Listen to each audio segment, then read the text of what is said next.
Hello, I'm Greg Hewitson from 42 Lines. 42 Lines is a letterpress and creative studio based. Sorry? 42 Lines is a letterpress and creative studio based at Dairy Road.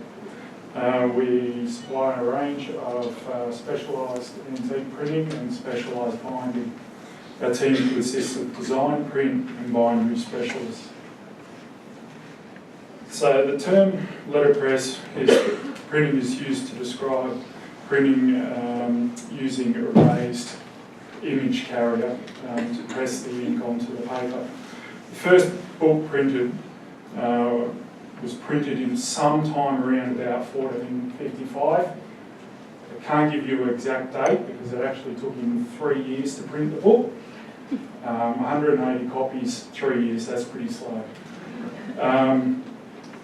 This book was called the Gutenberg Bible, and it was actually set at 42 lines per page.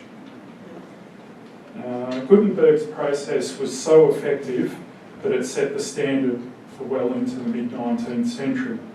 Economic pressures for faster and more cost-effective printing led letterpress to be superseded by offset.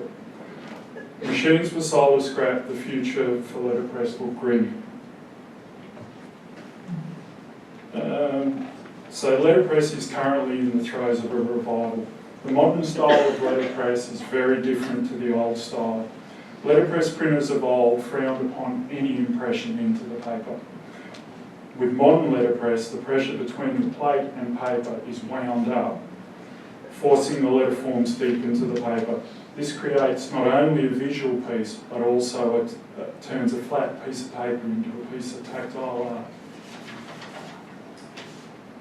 Just before Christmas, we produced a Christmas-themed postcard for a client's mail-out. Postcards are quite rare these days, particularly letterpress ones. And unlike pamphlets, you don't have to envelope a postcard when mailing. This means that the target market can feel the graphic and see the graphic straight away, creating that instant interest, differentiating it from the normal post. The process of hand binding today would be very similar when Gutenberg bound, but then again, Gutenberg was a binder, it was a printer, and he probably never worried about binding. Up until the mid-19th century, books were bound at the time of sale to the new owner's specifications. The owner paid for extra finishing, hand decoration, and higher quality materials. Only a couple of weeks ago, we produced a book for a client, which was hand-sewn, case-bound, with a goat skin and end papers and headbands. Pretty much the works.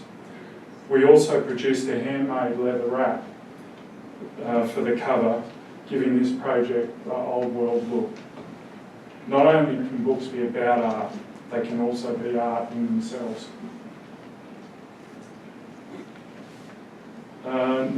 With new methods of design and print and processes, the term letterpress is changing every day.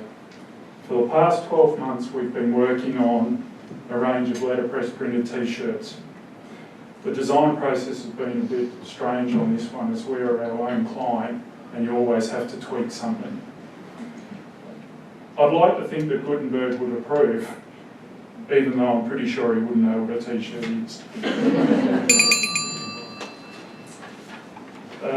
Predominantly, the revival of letterpress has been driven by small studios and individuals. Some are very traditional who see the underlying value and beauty in the old ways, and others who want to push the boundaries. Who knows what the future holds for Gutenberg's process, but for us we have a range of letterpress postcards and greeting cards currently in design. They should be ready by spring. We also plan to continue learning more of the old techniques. If Gutenberg showed up at the front door of our studio, it wouldn't take him long to work out what we did, but he'd be fascinated with the modern twist. Gutenberg wasn't without his faults, and if you're interested, you should look into them. He pushed the boundaries of what was possible, but I think he would say, keep pushing the boundaries, but never forget the craft. Thank you.